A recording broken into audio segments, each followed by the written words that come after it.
Good evening, good morning, good afternoon, wherever you are tonight, this morning, wherever it is. C4FAN17 here, your host for tonight's live stream show, and welcome to another episode of C4FAN17 live stream show. Um, the last one I made pretty late, because I had the sudden urge to do this, so. Well, why don't we make ourselves comfortable and yeah, just enjoy.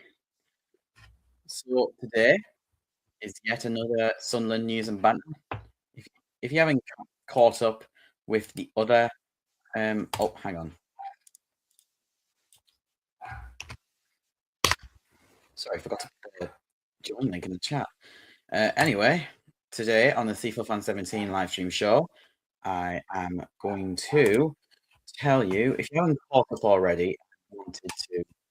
Um, Just to catch up on all the latest gossip that has been going on last night, then you're in luck. I'm going to revisit all of those websites that you have been imagining. Well, not imagining, just going to something here.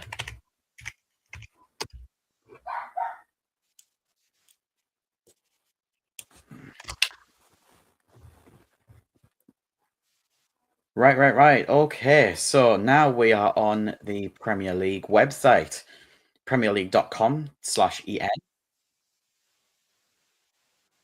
Let's check all the latest news.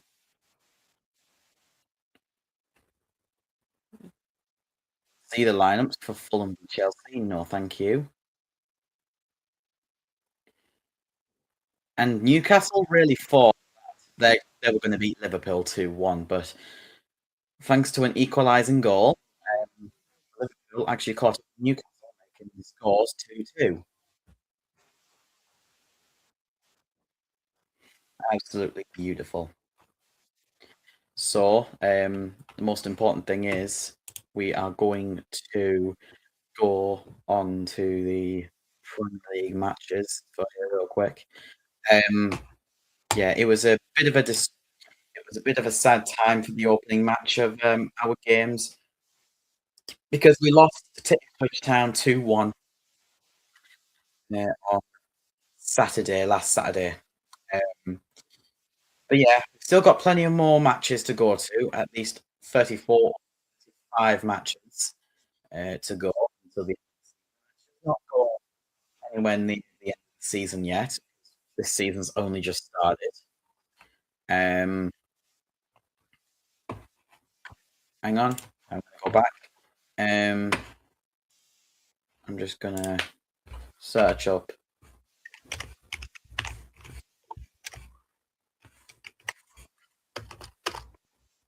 Sunderland.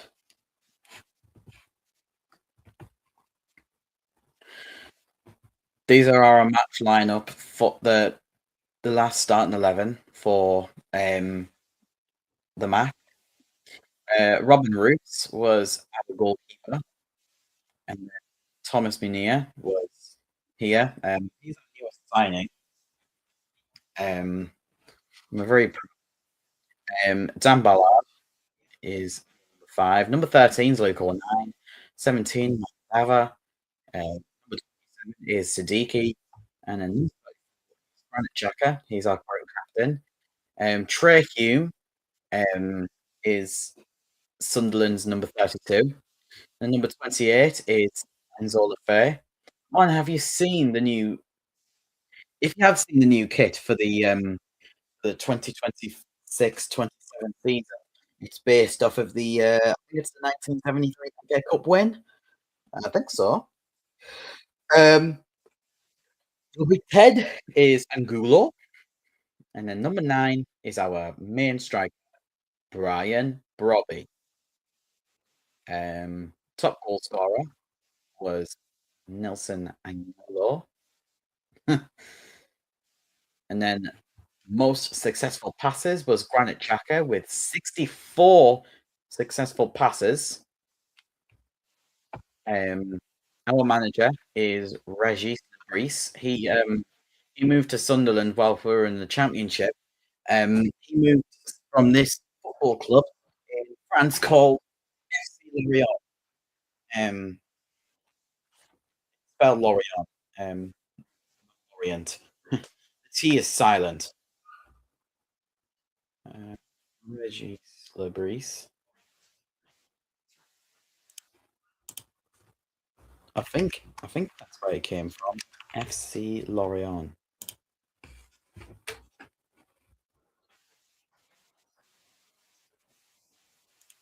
And it looks like it was starting for Liga.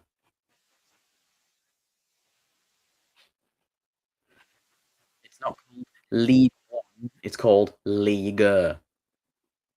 Um on the way to the Champions League is Marseille with 3 points. It's totally easy.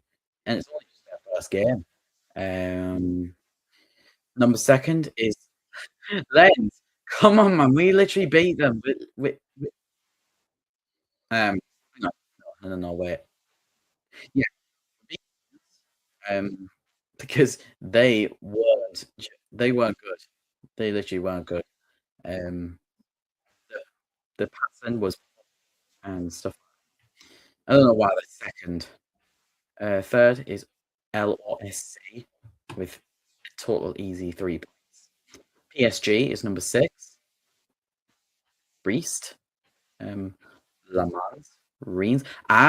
We beat them 2-1 in our club friendly preseason. Nice. That's how it's called in France, Nice. Uh, what about in Ligue 2?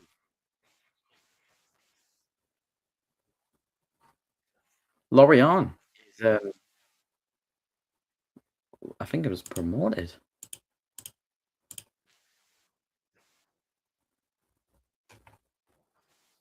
Yeah.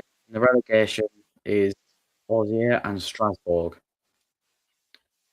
UEFA Champions League group stage, as well as Europa League group stage, UEFA Conference League qualifiers, and relegation.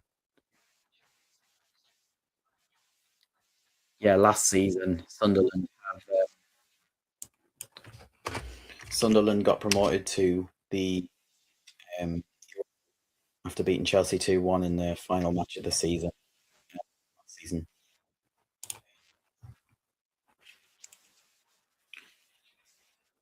So judging by that, Brighton is currently leading, and then Arsenal is third. In sixth is Man City, Leeds, Liverpool, Newcastle, Chelsea, Fulham, Bournemouth, Sun. Finally battered our way out of the zone, and I'm pretty proud of that.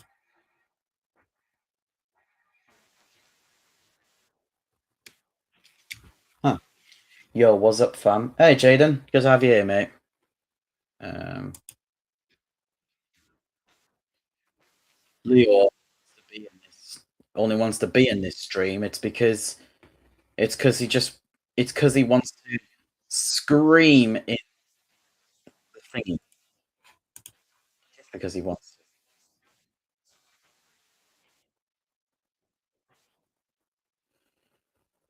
No one yet. No one. Yeah. It was a pretty bad start for Bournemouth, Sunderland, um, Nottingham Forest, Palace, United, Spurs, all lost their opening games. So it's not just us. But Arsenal will batter their way to the top again. They definitely will. Arsenal FC.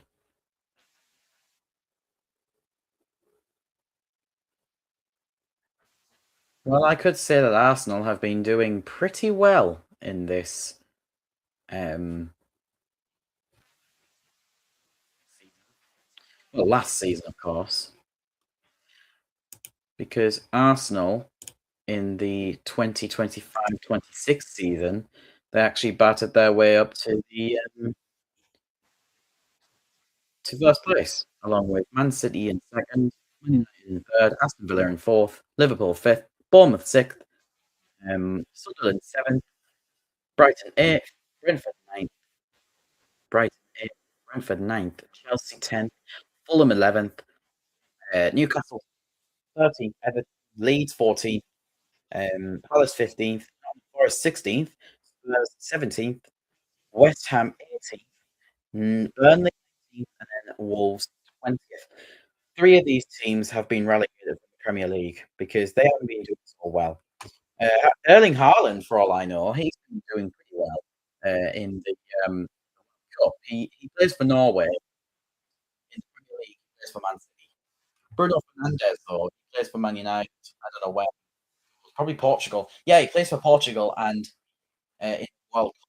And he plays for Man United in the Premier League. He got Thiago Semenyo for Man City. Antoine Semenyo.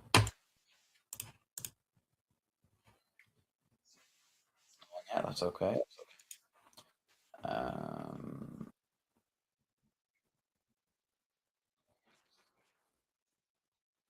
What we got here?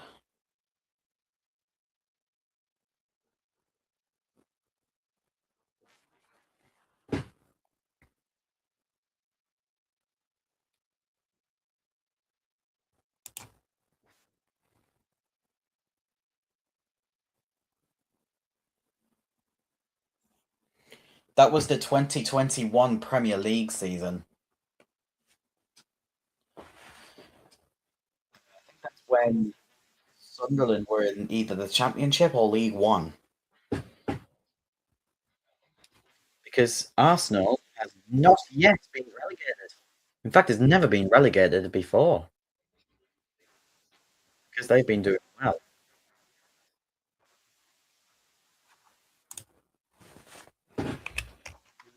Who has been in the Premier League the longest?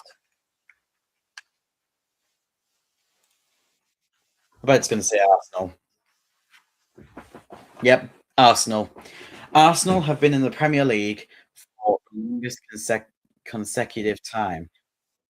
They have never been relegated since they voted to the top division in the 1919-20 season. Right, hang on. Check something real quick.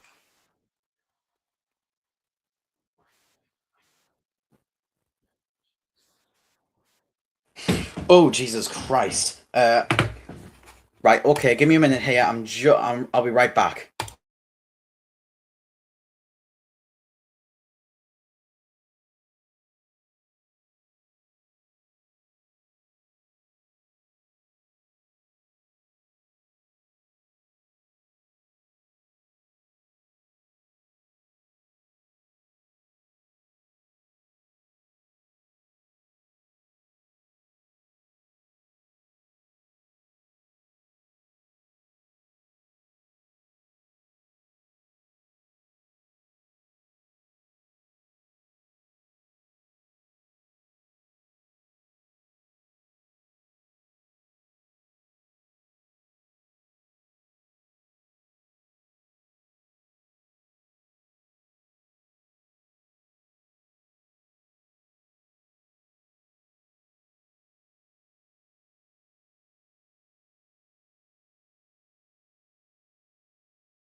All right, guys, I'm back. I just had to go and do a quick, important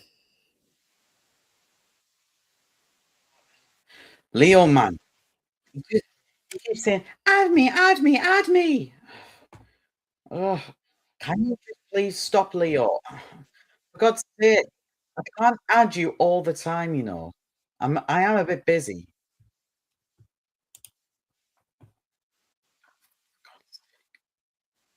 Right. Anyway, where was I? Oh yes.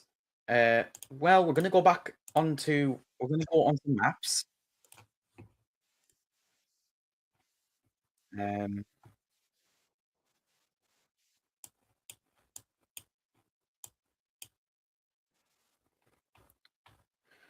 and nope, that's the wrong thingy.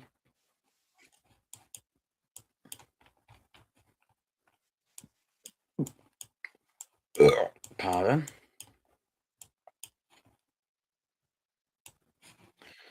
Um, remember I did that documentary on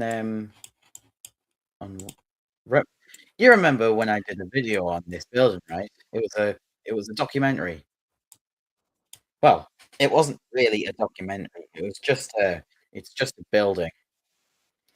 Many people have well, just this one guy on YouTube actually crawled into the building when it was broke into. Um, this building was an office block, but then it was turned into, um a cannabis farm, a drug farm, and then it was a gang leader, and they all got arrested and got a few months or even years in prison. Yeah, so we are gonna go and, we're gonna go into the past? Yeah, the past. Well, the future. Um, there was an opening right here. There was an opening right there. It was broke into.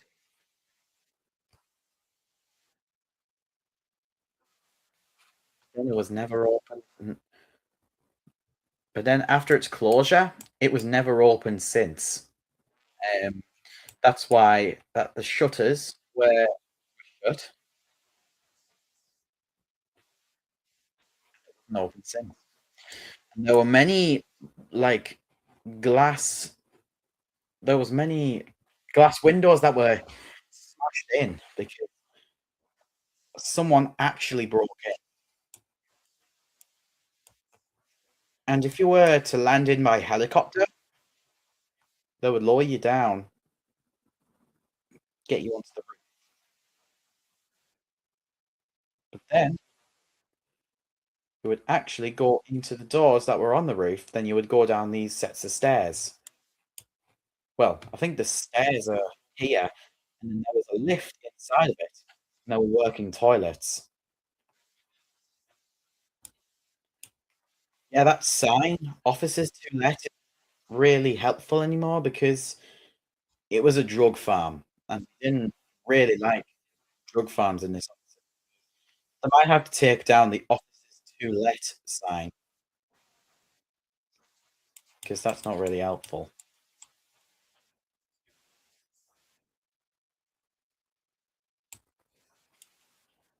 Anyway, hang on. Where were those stairs? Oh yeah, here they are. These are the staircases. This is the first floor, second, third, fourth, fifth, and sixth floor. Because this building has 6 floors. Primarily, I think the drug farm was either on the 3rd or the 4th floor. Hang on. Was there like an opening?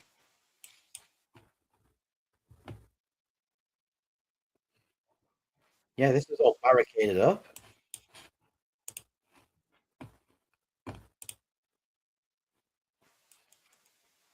This was when the old job centre was still open.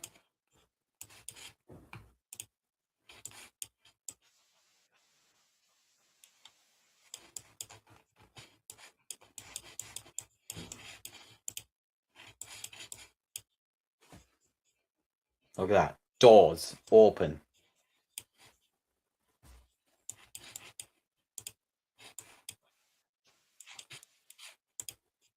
Just take a look at that. Doors was still open.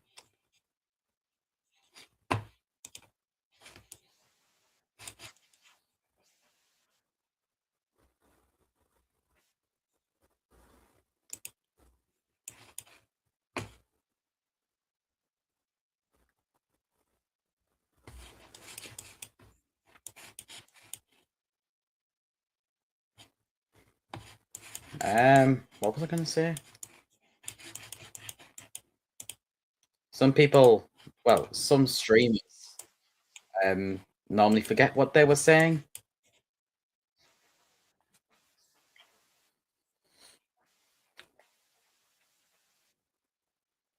Yeah, see there. Many of the windows were smashed in.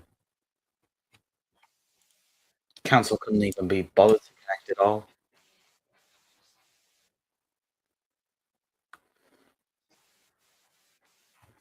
Yeah, the company called Connections was in this building.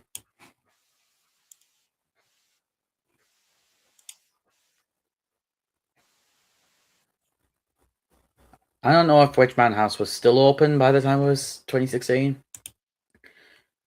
2018, 22, 20. For a second, I just thought the lights were on because back in 2010, by the time it hit night time, the lights in the Ridgeman house was still on.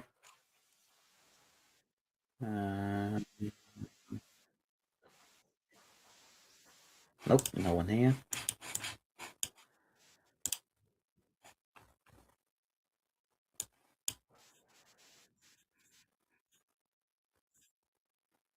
Horden and Easington.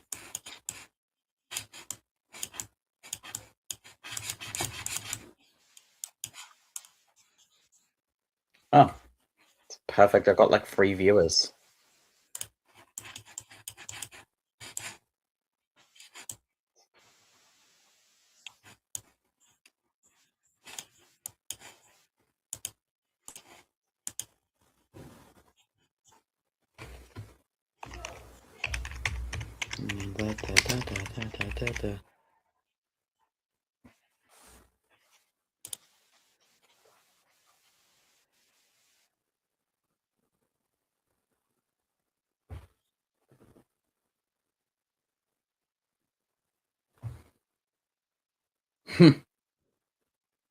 No wonder why it was so quiet.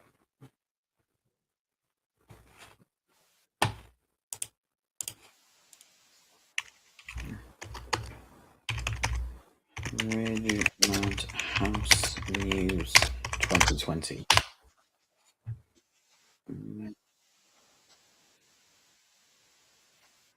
April 2020, police raided Ridgemount House in Peterlee and discovered a massive cannabis farm containing around 400 plants.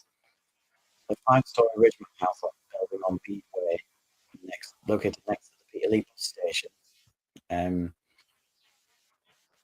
Police found roughly 400 cannabis seedings and cultivation equipment on the upper floor of a disused office. 8 men were arrested at the scene and charged with the production of a Class B drug.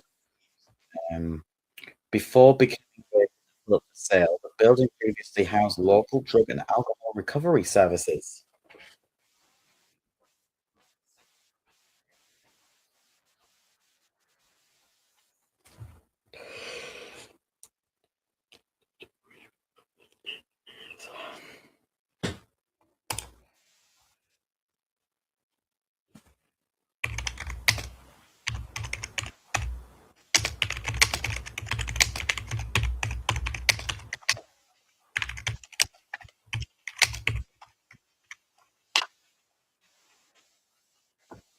What about Lee House located on Upper Yorden Way?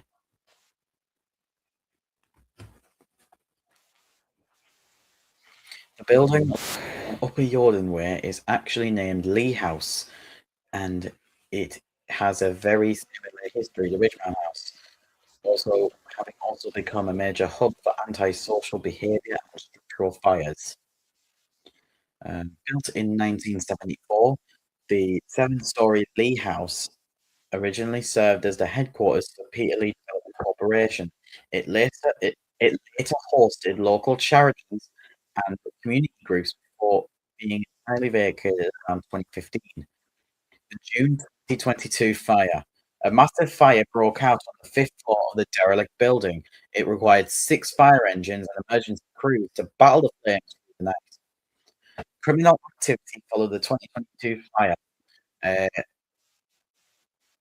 Durham police issued warnings that the abandoned tower block was being used for underage drinking and drug abuse and youth trespassers deliberately starting fires.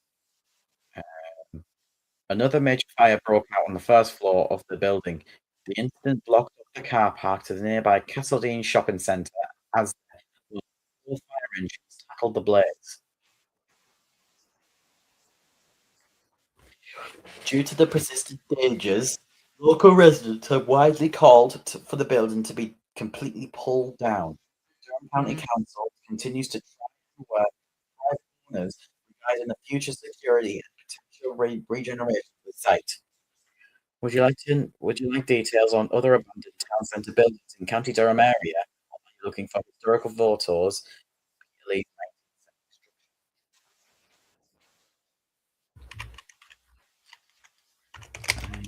I'm looking. Oh, nope. I'm looking for historical photos of Peter Lee's 1970s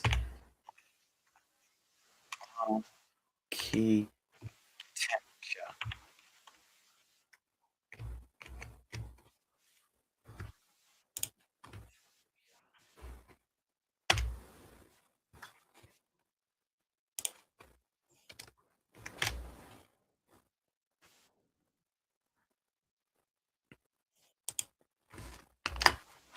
I'm looking for historical photos of Peter Lee's 1970 architecture.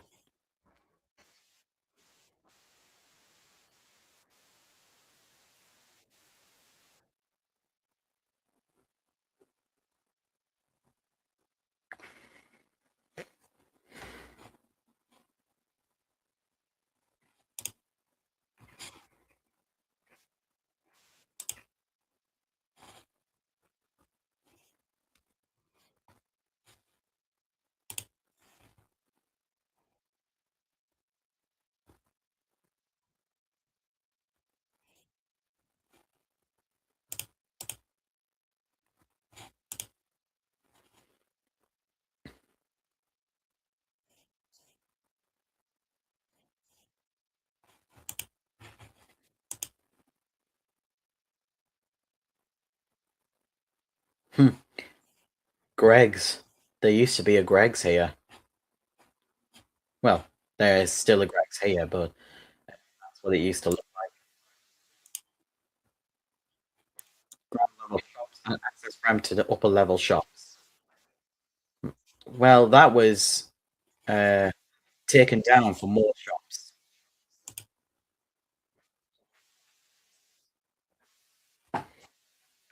Broad Close. That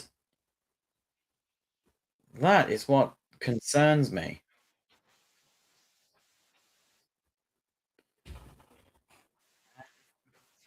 Well, there used to be an escalator going up to the upper shops.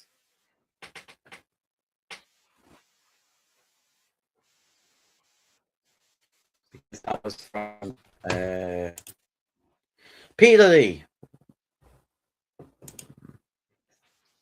The ornamental pool in the town centre, situated close.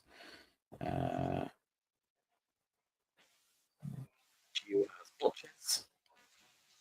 Greengrocers.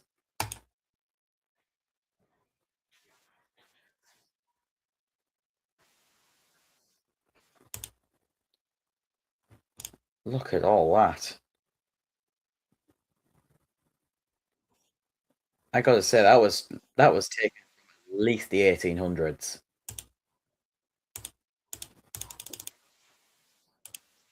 If only I could find more old pictures of Peter Lee.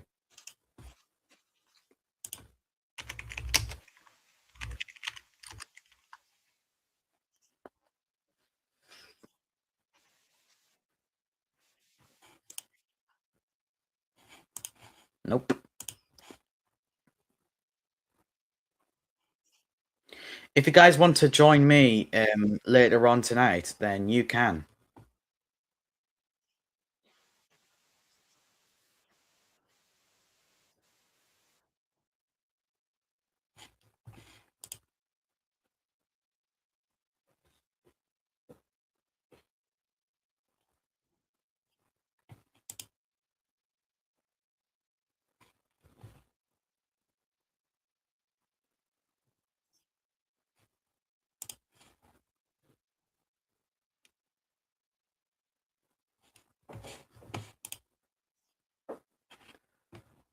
All right, guys, I'm getting a bit bored right now, so um, make sure you join me later tonight because I will be doing a live stream. For all that being said, I'll see you on later tonight.